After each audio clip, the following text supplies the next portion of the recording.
The noon sun glared over Red Hollow, throwing white light across the square where men gathered to watch a bargain dressed up as ceremony. At the center stood Mayra Ellison, barely 18, her pale blue dress pressed but trembling at the seams, the white ribbon in her hair the only thing holding her together. Her uncle's voice carried across the crowd, smooth and sharp, talking of debt, honor, and the price of a good man's household, though everyone knew he meant the rancher's gold. Jed Craven, thick-necked and sweating through his vest, stood beside the wagon like a butcher inspecting his next meal.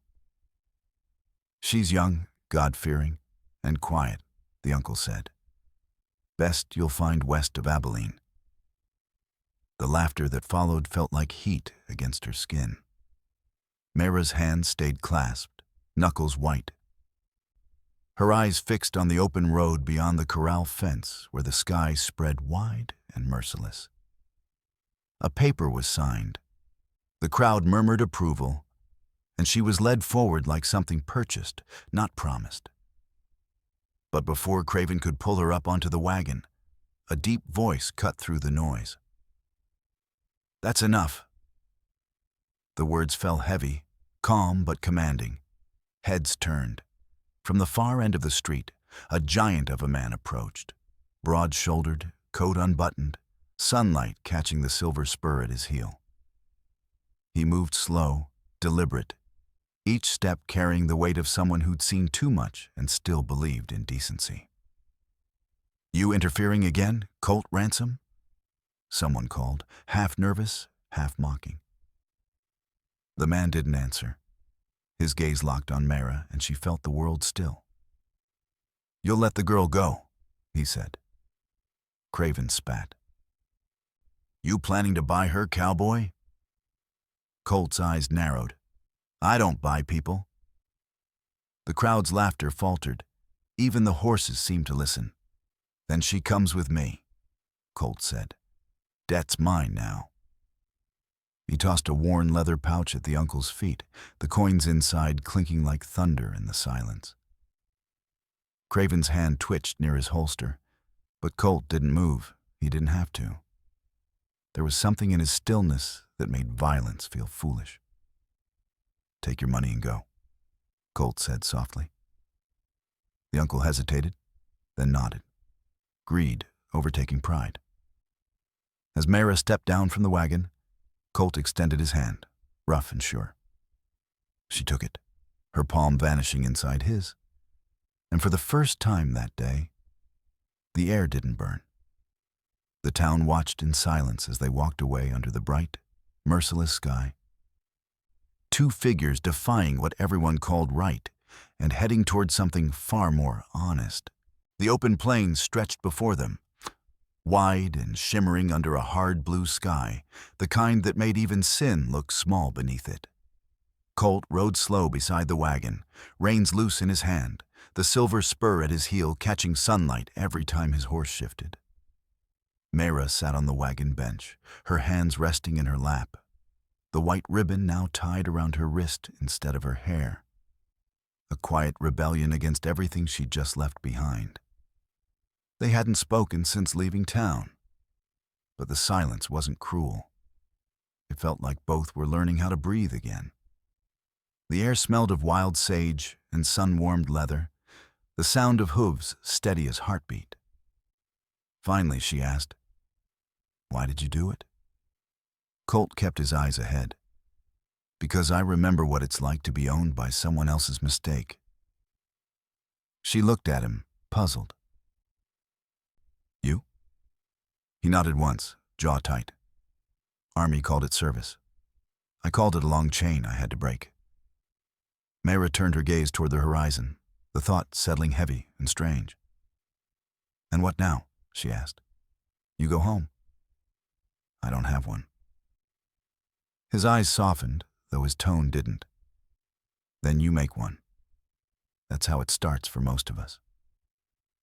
The wind picked up, brushing through her hair, and for the first time, she didn't feel the weight of eyes on her, just sky and freedom and the ache of not knowing what came next. As the trail narrowed near the ridge, Colt slowed his horse. "We'll rest soon," he said. "There's water ahead. And after? We'll see." She almost smiled at that, his words steady, as if he lived one sunrise at a time. When they reached a creek shaded by cottonwoods, he climbed down and offered her his hand again. She hesitated, then took it, feeling the same roughness that had steadied her back in town. The cold water reflected them both, her face pale but unbroken, his marked with quiet sorrow. "You're not afraid?" she asked. "I've lived through worse. Of men like him. Of becoming him." She looked down, unsure how to answer, and he turned away, filling his canteen. Overhead, a hawk circled, silent and graceful. The day pressed on, bright and alive, and though neither said it aloud, both knew the moment they left Red Hollow behind. They'd traded one kind of captivity for another, the kind that binds two strangers through the weight of everything they refuse to become. They reached Sage Creek by mid-afternoon, where the water flashed like polished glass beneath the sun, and the air carried the faint hum of locusts. Colt stopped his horse at the bank, the brim of his hat shadowing eyes that missed nothing. "We'll cross here," he said, glancing back at Mayra. She nodded, lifting her skirts to step into the water, her reflection trembling with each ripple. The current was cool, the light bright enough to paint their shadows clear across the surface. "You ever been this far west?" Colt asked. "Never left Red Hollow till today," she said. "It looks different out here, like the world forgot how to lie." He smiled at that, faint but real. The land don't care what men say. It just stays honest. They reached the far bank, their boots sinking into soft earth. Across the meadow stood an abandoned shack, the roof half fallen, but the walls still holding. "We'll rest there," Colt said. Inside, he kicked the dust from an old chair and found a rusted kettle. "You cook?" he asked. "A little." "Good. I burn near everything." She laughed softly, the sound startling both of them. As she set to work, the rhythm of normalcy slipped quietly into place. The scrape of tin, the crackle of a small fire, the warmth of bread against the palm. When she handed him a piece, their fingers brushed, neither pulled away at once. "You could have left me," she said. "Would have been easier." Colt looked into the flames. "Easier don't make it right." For a long moment, only the sound of the creek filled the air. Then he spoke again, voice low. "You think I scared you back there. But truth is, I scare myself more." "Why?" "Because I still ain't sure I know what kind of man I am." She studied his face, half lit by firelight, the scars softened by the glow. "Maybe that's what makes you better than the ones who never ask." Outside, the sky blazed gold as the sun dropped behind the ridge. He took the silver spur from his boot, turned it in his hand, and set it beside her. "Hold that," he said. "Why?" "Because I've been carrying too much metal and not enough meaning." She smiled faintly, closing her hand around it. The air between them felt different then, lighter, alive. And for the first time, neither one looked away. That night, the plains glowed silver, under a sky so clear, it seemed every star had gathered to watch them breathe. The fire between them burned low, its light tracing soft gold against Mayra's face as she sat cross-legged near the embers, the white ribbon at her wrist catching the flicker. Colt leaned back against his saddle, hat tilted low, watching her more than the horizon. "You'll freeze sitting that still," he said. She smiled faintly. "You think I've never felt cold before?" He hesitated, then nodded toward her wrist. "That ribbon. You keep it close for luck?" "For memory," she said. My mother tied it in my hair the day she died. Said it'd remind me to stay soft, even when the world turned sharp. He looked into the fire. The flames mirrored in his eyes. That's a hard promise to keep out here. You keep any? She asked. Once, he said, to a man who didn't deserve it. His tone carried the weight of something too old for pity. The war? She guessed quietly. He nodded. Left me with blood on my hands and no one to wash it off. Thought maybe if I worked long enough, fought hard enough, it'd fade. Did it? No, he said, voice barely above the wind. Just got quieter. The silence that followed wasn't empty. It hummed with the fragile truth between them. A coyote called from far off, and Mayra looked toward the sound. You think they're lonely? She asked. Colt smiled faintly. They're calling to find out who's still alive. She watched the firelight dance along his jawline, the quiet strength there, and wondered if loneliness ever truly ended or just changed its shape. You saved me, she said softly. But what if I can't be worth what you gave up? He met her gaze then, steady and unflinching. Worth ain't something you prove. It's something you live. The wind shifted, carrying the scent of sage and smoke, and for a heartbeat she thought he might reach for her. Instead, he stood and added wood to the fire, the sparks rising like fleeting stars. Get some rest, he said. Tomorrow's trail runs long. She lay down on the blanket he'd spread near the fire, the earth warm beneath her, the rhythm of his movements steady and protective. When her eyes drifted closed, she heard him murmur to the night, Lord, if you're still listening, teach me how to keep something good without breaking it. The stars above seemed to flicker in reply, and for the first time, the dark felt gentle. By morning, the wind carried the distant sound of hooves, faint but sure, and Colt knew before he looked that the past had found its trail. He rose from his bedroll and scanned the ridge where the plains met the sky, eyes narrowing against the clean light. We've got company, he said quietly.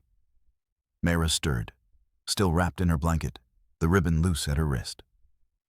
From town? From Craven, he replied. Man like that don't let go of what he thinks he owns. She stood, heart quickening. Then we run. Colt shook his head. You can't outrun pride. We'll move, but we move smart. They packed what little they had, the creek behind them glittering like it knew more than it would say. As they rode west toward Sage Bluff, the land spread open again, bright, endless, honest. You ever think about what comes after this? She asked, voice raised over the wind. Can't plan past the next sunrise, he said. But I reckon there's peace somewhere for both of us. She studied him, sunlight cutting across his profile, and saw not just a man of size, but of weight. The kind that carries his regrets without letting them crush him. When they stopped at the bluff for water, Colt crouched to refill his canteen.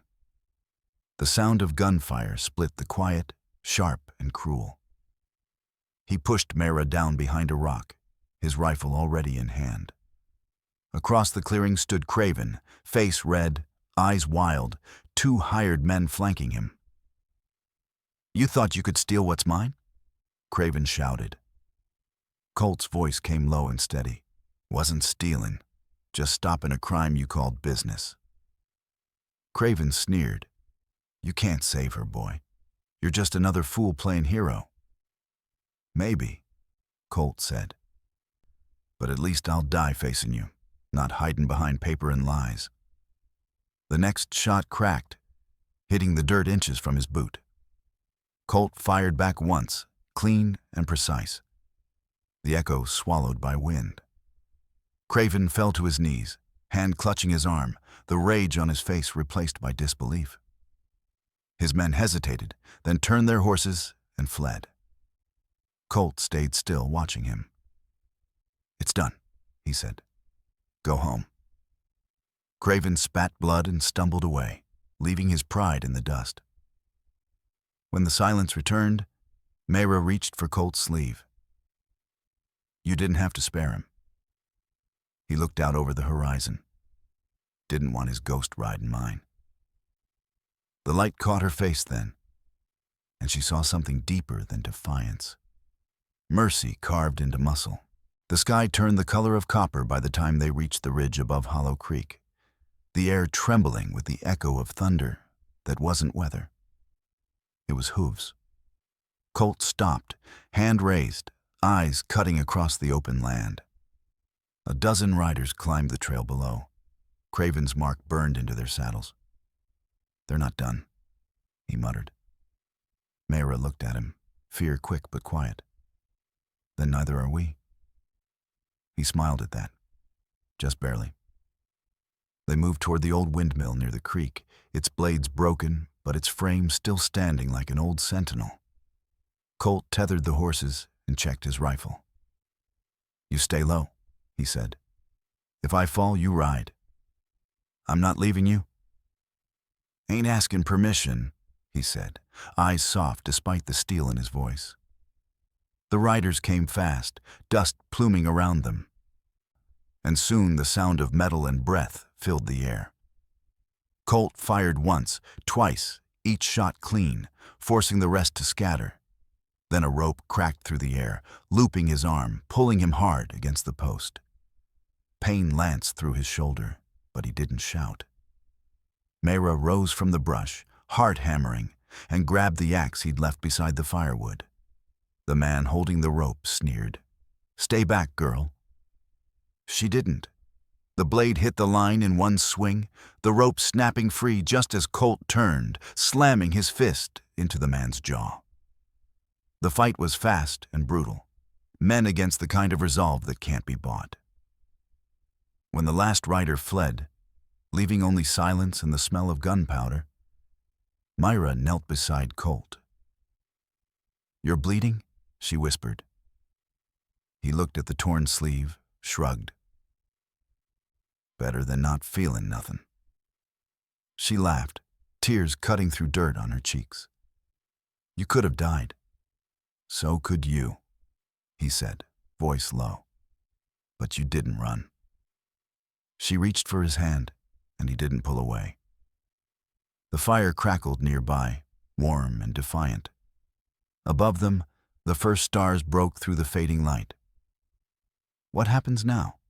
she asked. "Now?"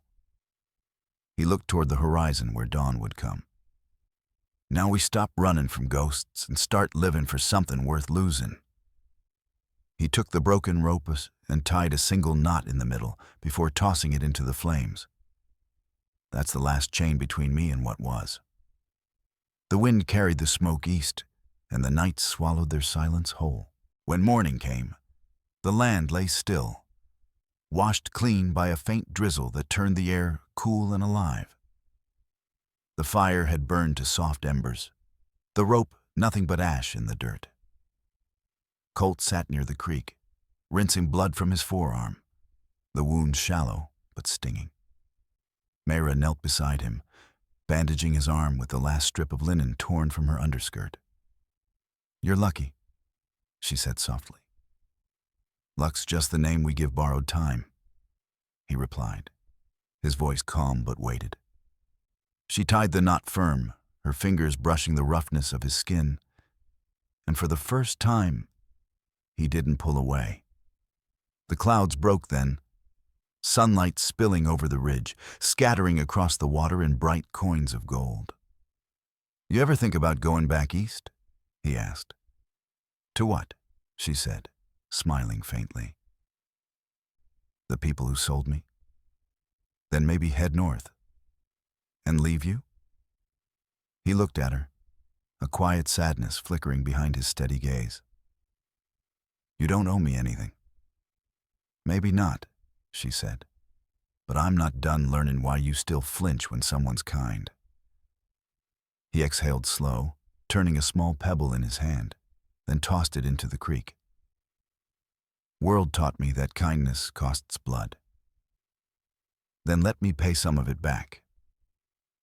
He met her eyes, sunlight catching the blue ribbon still wrapped at her wrist. You already have, he said. She smiled then, small but real, and for a moment the world shrank to nothing but the space between them. The sound of wind in the grass filled the silence, soft and steady. You think Craven's done? She asked finally. Colt nodded toward the horizon. Men like him don't return when they see mercy and strength in the same place. Scares 'em. She laughed, the sound brighter than the morning itself. Then maybe we scared the world a little. Maybe we did. He stood, stretching his back, his shadow long against the grass. Come on, he said, offering his hand. We'll head west till the sun tells us to stop. She took his hand, warm and sure, and rose. Together, they walked along the creek, their steps slow, unhurried, the sky clear above them. The war behind them had left scars, but for the first time, neither looked over their shoulder. Some stories end in blood. Theirs, at least for now, began in light. By the third day, they reached the old trading post at Red Mesa, its fences leaning and its porch empty except for a forgotten saddle. The world seemed peaceful again, until the quiet cracked under the echo of hooves that came not from Craven's men, but from the South Ridge, where dust lifted in great sweeping waves. Colt stepped forward, hand shading his eyes, and saw the truth before the sound reached them. A line of riders stretching far and wide, feathers glinting in the sun, shields flashing like coins of fire. Apache, he murmured. Mayra stiffened beside him, her voice a whisper. 300 at least. Colt's hand found the rifle, but he didn't raise it. They ain't here to fight, he said, though his jaw tightened like a man unsure of his own hope. The riders slowed as they neared, forming a half circle across the clearing. At their head rode a tall man with silver streaks in his braids and eyes that saw farther than the horizon. Chief Nantan, Mayra recognized from whispers in town. He dismounted, stepping forward with the solemn grace of someone who carried both past and future on his shoulders. You saved a child of my blood, the chief said, his English rough but clear. You stood where others would have sold her. Colt said nothing at first, the wind tugging at his hat brim. Didn't do it for thanks, he answered finally. Then you did it for the right reason, Nantan said. He turned to the riders behind him and gave a short command in Apache. From their ranks, a young warrior stepped forward, leading 2 painted horses, their coats glimmering like polished earth. A gift, Nantan said, from a father who knows the weight of losing. Colt looked at the horses, then at Mayra. I can't take this. You already did, Nantan said quietly, when you chose mercy over pride. Mayra's eyes glistened as the tribe began to dismount, laying offerings, cloth, carved wood, a child's beaded band, at Colt's feet. The air filled with the scent of cedar and the sound of prayers that needed no translation. For the first time, Colt removed his hat, bowing his head in silence. When he finally spoke, his voice trembled just enough to betray the man beneath the legend. Tell him I ain't no hero. Nantan smiled faintly. In the old tongue, hero means one who remembers pain and spares another from it. That is what you are. And as the wind swept across Red Mesa, even the land seemed to agree. The day lingered long after the riders had gone, their hoofbeats fading into the quiet like echoes of another world. The gifts remained where they'd been placed, scattered across the red earth like blessings. Mayra gathered them gently, folding the woven blanket, lifting the carved wooden horse, and laid them in the wagon. Colt stood beside the rail, eyes following the horizon where the sun began to fall. "Never thought I'd see peace ride up on horseback," he said softly. "Maybe peace just needed someone to show it where to go," Mayra replied. Her tone was light, but her eyes carried more truth than her smile could hide. "You gave them something they didn't expect." He turned to her, brow raised. "What's that?" "Mercy. Men like Craven only teach hate. You reminded them that mercy still has teeth." Colt chuckled low. "You sound like my mother." "She must have been wise." "She was," he said, his voice softening. "Told me once that if a man builds walls around his heart, he'll die defending what's empty. And did you listen? Not till now." They stood in silence, the wind curling between them, carrying the smell of sage and smoke. Behind them, the land glowed gold under the setting sun, every blade of grass lit like a candle. Mayra reached into her satchel and pulled out the blue ribbon she'd worn since the day he'd found her. It was frayed now, edges torn from days on the trail. "This kept me safe," she said, holding it out to him. "I think it's yours now." Colt hesitated. "Don't reckon I'd know what to do with something that delicate." "Just don't lose it," she said with a smile. He took it, careful as if it were glass, and tied it around his wrist. "Then I won't." The last light touched his face then, and she saw him differently. Not the giant who'd torn through danger, but the man who'd learned how to stop fighting the world long enough to let it love him. "What now?" she asked.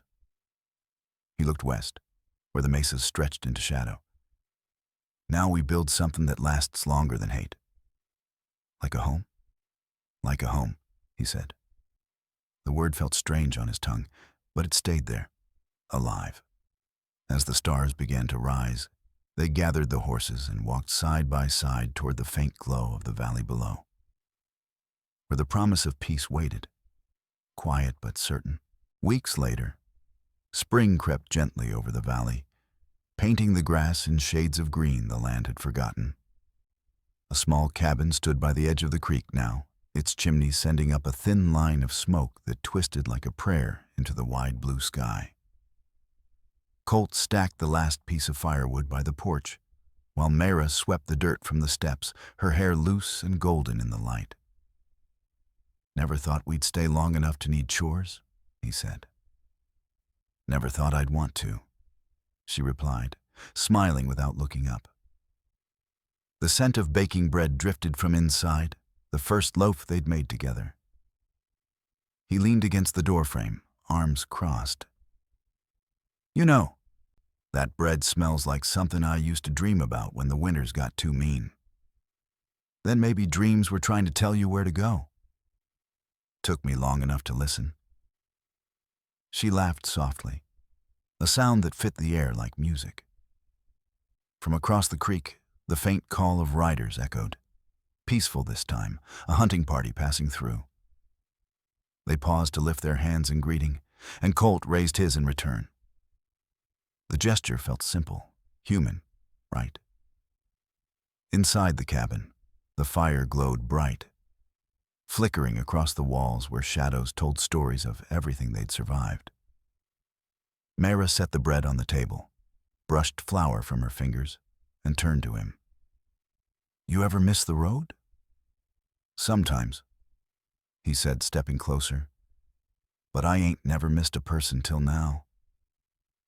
She looked up at him, heart full and trembling. "Then don't start." He smiled, reached out, and placed the blue ribbon she'd given him back into her palm. "Keep it," he said. "I got what it meant." She folded it gently, eyes wet. "You sure?" "Yeah. Some things belong where they began." Outside, the creek whispered over stone, and the sky dimmed into gold. He lit the lantern and watched the flame steady itself, small but fierce, like the two of them. "Funny," he murmured. How a man can ride half his life looking for justice, only to find it in a kitchen. Justice, she teased. You mean peace. Same thing when you earn it. She smiled, leaning against him as the firelight washed over the room. And in that quiet hour, the world outside their walls could have burned to ash, and it wouldn't have mattered. The prairie, once cruel and endless, had finally grown gentle. The frontier still carried its scars, but inside that cabin, mercy had found a name. Please like, share, and subscribe to support more true-hearted stories on Crimson West. If you'd stood in Colt's boots, with a world finally quiet and a heart finally unbroken, would you have stayed? Or kept riding toward the next sunrise? Tell us in the comments below.